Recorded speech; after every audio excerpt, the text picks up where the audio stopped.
Hi and welcome to the show. Well, one of the things I'm loving most about doing this show is having some of my friends in for a chat. It seems ages ago that today's guest and I were having a great time together in London during, well, let's say this very quietly, the swinging 60s.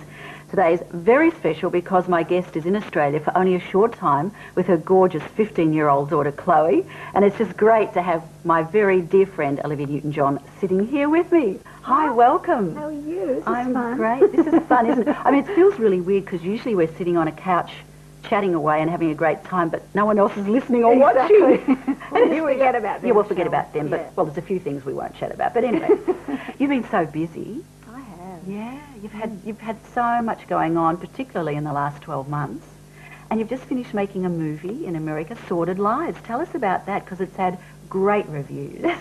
I think it did very well at Mardi Gras here, and it's a very funny film. And I play a very small part, but an integral part as kind of a singer that is weaved throughout the movie. It's set in the South. I play a Texas white trash country and western singer, Bitsy May Horling. Nothing like you, baby. Nothing like me. And I had to do, it was my first time I've ever had to do an American accent, which was really a fun and a challenge. But the director, who is a friend of mine, wrote and directed it, and he would give me a tape with the accent on it so I could learn it off. So it was really fun, and I put tattoos on, and I bleached my hair, and I actually cut it myself. That was the fun part. Yeah, I remember. Cut it really short. Cut it really short. So it's about a year and a half now I've had a chance to grow it out. But it was really an absolute blast. I had a great time. Who else was in the movie? Delta Burke, Beau Bridges, and Bonnie Bedelia, who are wonderful actors, the three of the main characters, really wonderful actors. And was it all set in LA, or was it all studio based? It was all set in LA. Yeah. Was it a long shoot? Not for me. I had a week, but because I put all my bits together at the end, and it was a very small budget, so it was like everyone. I did my own hair and makeup, which is not unusual, but for a movie it is unusual. And we had little cubicles, and everyone pitched in to do everything, drive yourself to work. There were no limousines, no cars. It was great. It was really fun. I really like this kind of productions. And talking of movies, you're out here with Chloe to make a movie up on the Gold Coast. Tell us about that one. That sounds exciting, particularly with Chloe being involved as well, who's so talented. I'm really excited. She's 15, and which is really amazing because it was when exactly the same age that I started, and Chloe's had this drive to be a singer and actress since she was born, I think. Yeah, she sure For the last has. couple of years it's become really prominent, and we were approached by Showtime to do this movie together, and Del Shores, who actually wrote Sordid Lives, the one you were just talking about, wrote this movie with us because we helped him write the story idea, and he's directing it, and we're doing it in Australia for Village Roadshow, and Showtime Village Roadshow. So it's incredibly exciting because we were in the studio the last couple of days, and Chloe's been recording the music because there's music in it, and she just blew me away. I'm so excited about it. Well, we always knew she had an amazing talent, just like her mum. Because the singing voice, it's just an amazing voice, and she also has a great talent for acting and mimicry in particular, doesn't she? She always has. I remember around the kitchen table, she's always imitated the whole family. How embarrassing. She's got us all summed up, hasn't she? She has, but she's wonderful at accents. She has to have a southern accent in this because it's set in America, but we're shooting it in Australia. Yeah. And she's just amazing. I'm so thrilled that we're going to do this together. She is an amazing girl, though. I mean, the way she sort of seems to juggle her life, with her schoolwork, and she just seems to be able to handle it all, doesn't she, so beautifully? Yeah. There's a maturity there, isn't there? Yes, well, I think she's been travelling and being around it her whole life, so it's not a sudden being thrown into it. She's kind of lived it. Yeah. But she's so talented. I mean, people say to me, why are you encouraging her? And I say, really, it's her destiny. She was just always had that ability and has wanted to do it. So you have to encourage your children in their dreams. Yeah, you sure do. Last year, what an amazing year last year was for you with the Olympics.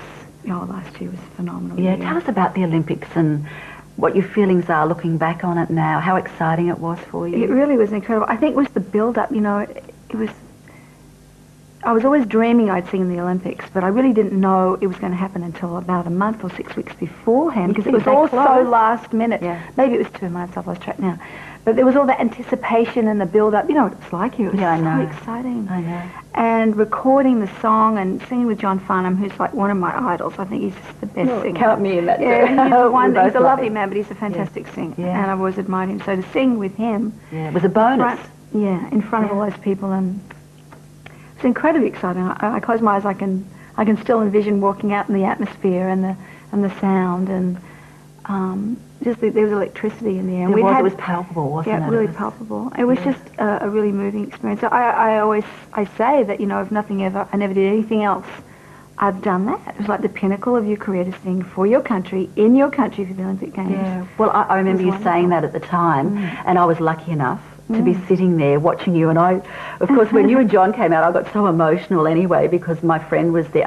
It was very overwhelming, the whole thing. You hear about the opening ceremonies and how amazing they are, but particularly when I had such a personal interest in this one, it was truly one of the most amazing events I think I'll ever see or witness. And I think that Australia should be so proud of themselves because I would say it's the best opening ever. I mean, it had class, it had feeling, it represented Australia in all the moods that we have, and it was funny, and it was just wonderful. I think that it was classy, very classy. It was really wonderful. That was the Olympics, but what about singing for the Pope? You went to Rome last year to sing for the Pope. No, it was quite an extraordinary year. I got a call at home on, I think it was something like a Tuesday, from my agent who said, I've had a call from the Vatican, they want to know if you'd like to go to Rome and sing for the Pope on Thursday. And I went, oh, great. Oh, right. Funny. Everyone gets a call from the Vatican, I was laughing, and I really didn't think he was serious. I thought he was just pulling my leg. And I said, are you serious? He said, yes. But the thing is, you have to leave on Thursday. So then I said, how can I not go? I mean, there was no way I couldn't go, even though it was last minute, and I didn't really know what I was doing when I got there. So Chloe came with me, my boyfriend came with me, and it was an incredible experience. What happens when you experience something like that? You taken into different rooms, and then you have a special time. You actually have to walk in, and are you told a specific sort of procedure, protocol? Well, I could take up this whole show telling you how funny the whole experience was in Rome because, they're not terribly organised. Towns are kind of known for being, hey, it's all right, we'll work it out. It happened on the day. It was a little bit like this. Yeah. So when I got there, the first thing that was said to me by an Australian guy who was standing at the airport with a little Kodak camera, oh, love, he said, I heard the Pope's not going to be there tonight. And this is the first thing I hear after we've flown like 15 hours to get to Rome. This is the beginning. Then I found out that he wasn't well, and sure enough, he didn't actually make it to the concert. So I had to get over that shock. But the man who was organising, Vincenzo, I said, Vincenzo, we have to meet the Pope. There's no way. I've come all this way. We have to meet the Pope. So they set up an audience, and Chloe and myself and Patrick and a few of the people who were in the show got to go to the Vatican, which was even better, actually, rather than him coming to the concert. So we got to go inside, and the artwork and that was overwhelming. I mean, and then we went in the Sistine Chapel after that, but just the area where he has his audiences, there were just rooms and rooms, and each room had like a throne in it where he would have audiences for different numbers of people. And when I'm not going to take too long about this, but when he actually came into the room, I remember the first thing that I saw, we're all standing there waiting, and we'd been ushered from room. Were you nervous? I was excited, and anticipation. it was quite a small room. It was about half the size of this room. Mm-hmm. And when he actually came through the door, the first thing I saw was this little head and a red cap, and his skin and these beautiful blue eyes, and I went, oh my God, it's the Pope. Oh my God, I don't think I said that.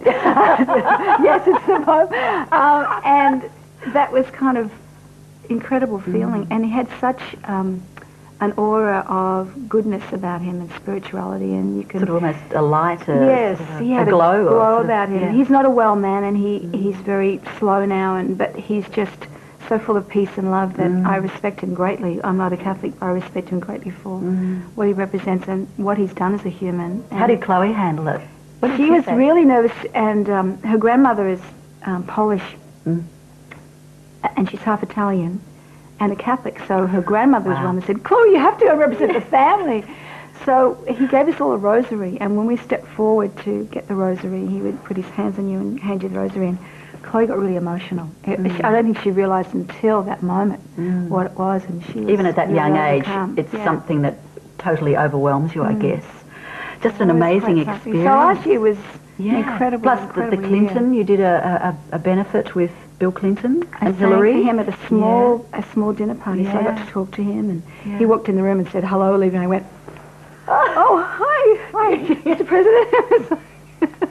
He was charming. He used to buy all your albums. He used to buy your albums. He apparently had one of my albums. Yeah. And I told it. You told me that.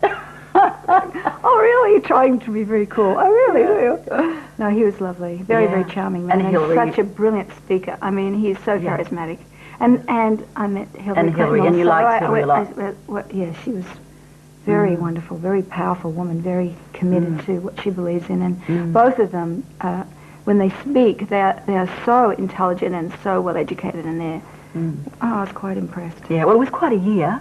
It was quite a year. Bill and Hillary, the Olympics. I mean, and the movie, Sordid Lives, could it have been bigger? I mean, it's just amazing, isn't it? Yeah, and I actually thought, okay, this is, can't get any better than this. No. But now this year I'm working with Chloe, which is even better. So it's amazing. Talking about, what you've done and where you've been, your start really was here in Australia, wasn't it? I know at the weekend you went to see Shout, the musical. Oh, yes. Starring... God, David Campbell. He is amazing. Yeah, and you have a connection, of course, with Johnny O'Keefe, because it was his show that you won the Talent Quest, which took you to England in the very first place many, many, many years ago. When we met. Yeah. Johnny O'Keefe, I went backstage and I was talking to David Campbell, and I was telling him, about how Johnny O'Keefe was a big part of my career, the beginnings of my career. I went on... he had a show called Sing Sing Sing, which is in the show. Yeah, I loved it. It's a great show. Yeah, wasn't it? It was a fabulous production. And so I auditioned for that and got on to the local heat in Melbourne. I was in Melbourne, and then I had to go to Sydney. Anyway, long story made short, I won that talent contest, which was a big shock to me. But Johnny was so wonderful to me and so encouraging, and he did encourage a lot of young Australian artists. I think Johnny, he was great like that, wasn't he? Yeah, and he used to drive up and visit. He had a crush on my sister, and he used to drive up and visit us when we were staying with my father in Newcastle. Okay. So I have a lot of memories of JFK. Yeah, he was great. He was such a nice guy. So off you went to England, and your mum went too. Yeah, mum kind of dragged me over there because she thought that I needed to. Well, she knew you had the talent there, and probably to do as well. As you, obviously the start that you've achieved, you had to go to England then, didn't you really? In you those had to travel overseas. Yeah, in those days, in order to be accepted in Australia, you had to leave and come back. I mean, Pat and I went, Pat Carroll, who was very successful, much more than I was really in Australia beforehand. She came over after I did and ended up moving in an apartment with my mum and I. And Pat and I joined up as a double act called Pat and Olivia. Very novel. I remember it well. And we travelled around Europe and everything. And then we worked on the Dick Emery show. And then we were offered our own show in Australia by Channel 7. So we came back to our own special. But if we just stayed in Australia, that never would have happened. You had to go away in order to come back because you'd been somewhere. Exactly. Well, we're going to be back. We're going to take a break, and then we'll be back with Olivia to talk more about her fabulous career.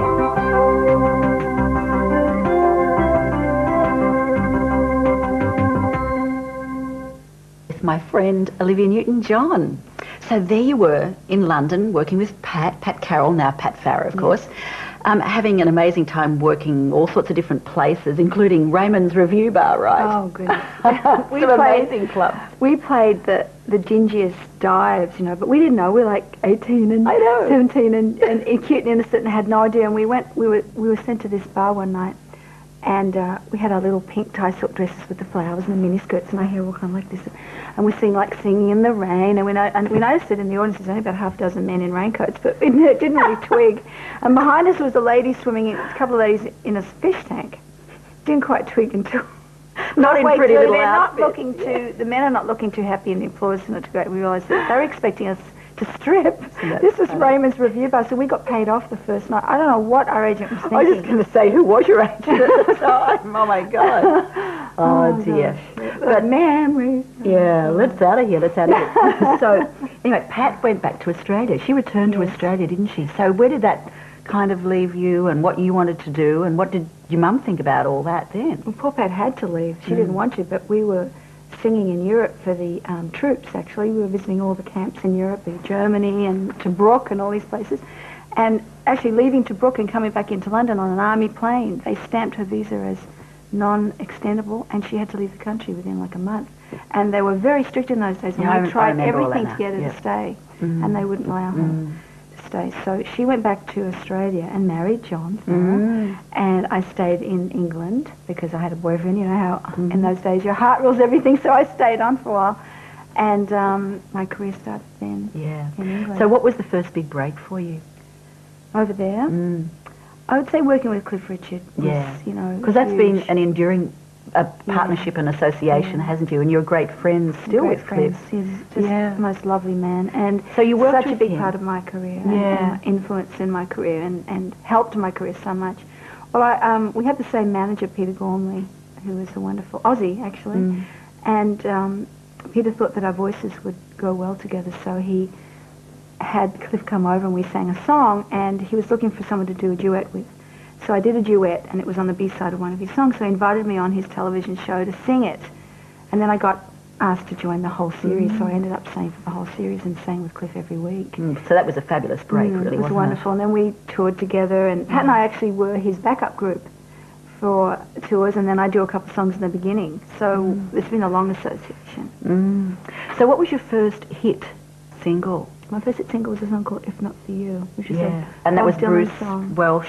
Bruce Welch and John Farrar produced. And John Farrar produced, because the John Farrar partnership has been a terrific one, not only as a friend, obviously, but musically. He's written some great songs for you, hasn't he, over the years? It's brilliant. It's really amazing how it happened. Pat went back to Australia, started going. In fact, I even said to her, "You should go out with that John Farrar. He's a lovely guy." And it happened. I did. So she went, not because I did it, but it's just amazing how things happened. She came back to Australia. They started dating and they got married. And then Bruce Welch, who was my boyfriend, who was in the Shadows, he and Hank Marvin were looking to form a new group, and they needed a third party. And I said, well, what about John Farrar? You know, he's an amazing singer. And they had seen John in Australia because they considered him for the Shadows before. In a tour they were doing. So they asked John to come join them, and Pat and John were married, so they came back and actually moved in with Bruce and I at the time. And then John and Bruce started producing my music. It's just amazing how it all... The roller coaster ride sort of started then, and it just seemed to just reach incredible new heights all the time, didn't it? Amazing. And as time went on, and when Bruce and I broke up, John continued and wrote a lot of my music as well as playing all the guitars and producing it. So he's a brilliant writer. Absolutely. And of course by that time you'd moved and settled in America. I was in England for a few years, and then I lose track of which dates or what. Yeah, it is. It's hard. Yeah, you moved to America. After Eurovision, which I think was 74. Yep. And settled in Malibu.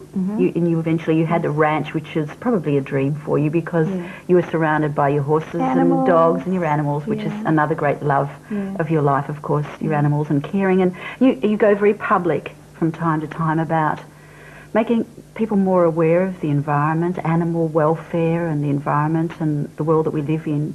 Do you feel a real deep need and connection with that, don't you? I feel a connection with animals and the planet and how we're all one. And you know, as I get older, I think the thing that I worry about is, well, I worry about what we're doing to our planet and what the effect is having on the generations that are coming up who deserve what we have had, you know, and we're destroying it at such a frightening rate. I don't want to go there. This is a happy show. But anyway, it's really a big talk concern about of mine. And to know that you care very deeply about that. I know you do. And I think Chloe she's a vegetarian because she cares so much about the animals, and I think her path is going to be very similar. I think that she wants to do something for the planet also when she grows up, which is wonderful, because I think if we all do our little bit, we can make a difference. We can't just believe it's all gloom and doom. We have to all try and change the way we think and therefore the way we act. And I think kindness is at the bottom of it. We just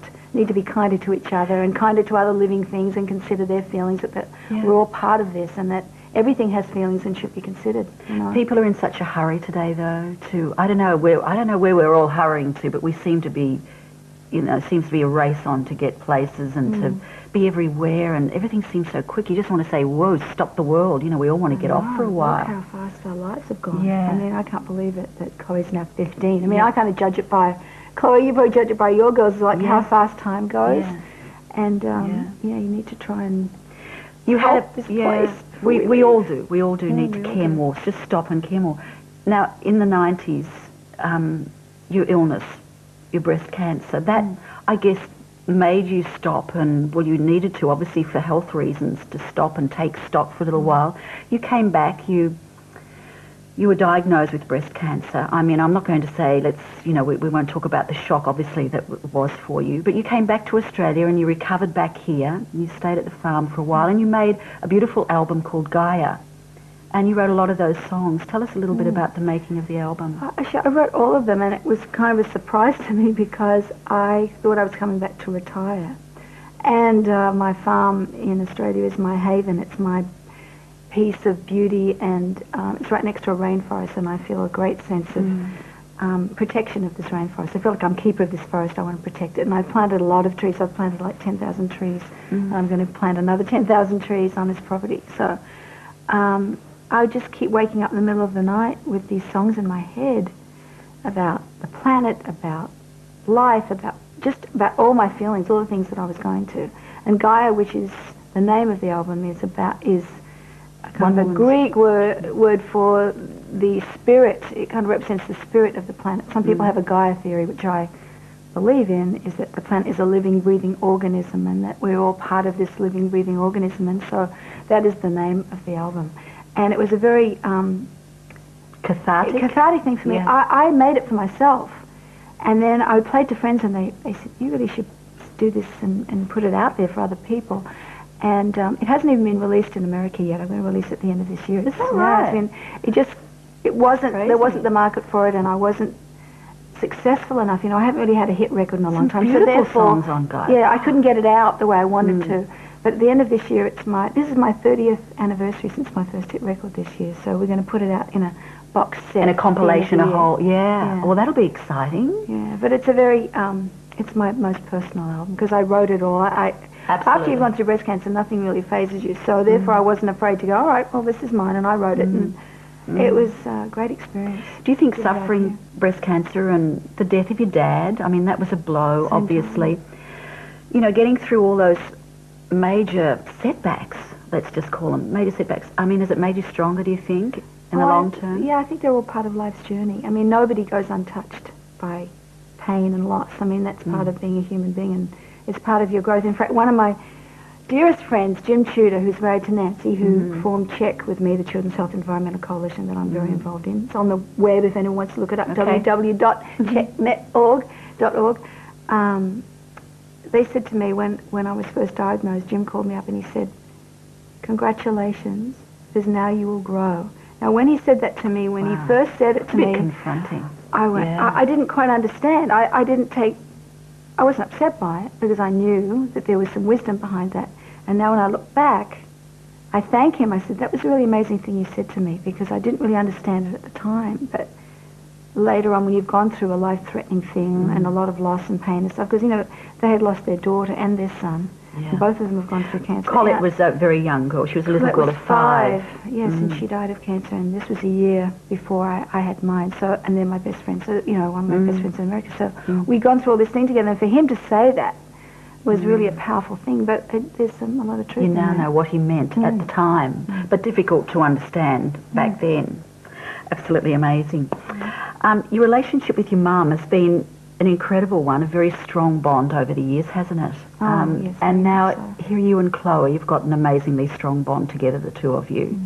Do you see the similarity there? Well, I think that I wouldn't be as good a mother without my mother because my mother is a very young-thinking, forward-thinking person. I mean, she took me to London when I was 15 because she wanted me to go to drama school. I had a mind of my own. I didn't really want to go to drama school. I kept actually booking my ticket to come back because I wanted to come back to my boyfriend. So poor Mum, but she stood firm. Stuck in there and said, no, we are staying. You need to be away. You need to focus on your career. And through her strength, I learnt. I had a very strong mind of my own, even though she was wanting me to go to drama school. I was going, no, Mum, I want to do this. And now I see that with my daughter, that I'm guiding her the best I can, but she has very firm ideas on which way she wants to sing and what things she wants to do and what she doesn't. And I listened to her yesterday and was blown away by her voice, and I went, you know what, she knows what she wants, and I need to be there to help her, guide her, but she knows very much what is right for her and what isn't. So it's like, I wouldn't know that without my mother, who let me do it, who let me move into an apartment with 3 other girls when I was 17 in London. And Pat and I went to Europe on the trains, and had £50 between us and came back with change because we used to, you know, we just worked things. It was amazing. And but to think we'd let our daughters do that, you know, is a little bit scary, isn't it? It is. Don't in you this think? world, but probably our parents thought the same about the world we lived in. Yeah, I guess my mum gave me the freedom that your mum gave you too, to follow your dreams and do what you want to do. Yeah, so you've got to hope that you've given them the right tools and you've given them the right morals and the moral fibre so they know how to behave in situations. Yeah. And then you have to trust, you know, at a certain age. Yeah. Amazing. You've had the most amazing career and life, and it's just, you must be, just look back on it and think, wow, how did all this happen? You know, it's been so exciting. It's true. I look at my career, but I really think I look at my life, because I think that your career is what you do, but what you live and the people in it and the people that you love are what you look back at. I mean, your career doesn't keep you cozy at night or keep you company. It's great to have that feeling of accomplishment, but it's your friends and it's your family and it's all those people that are the important things. I agree, I know you feel blessed. Oh, very much so. I've had an amazing life and incredibly blessed and incredibly lucky. I feel blessed to have you as my friend. Oh, you too. Okay, and it's been so good having you here today. Thank you. I've enjoyed it. It's been fun. It's over already. It is over already. Yeah, come back another time though. We want to have you back another time. Okay. Thanks for being with us today, and it's been just such an amazing experience having my friend Olivia Newton-John sitting here with me today. And we hope next week you'll tune in and join Sue McIntosh Presents next week. Bye for now.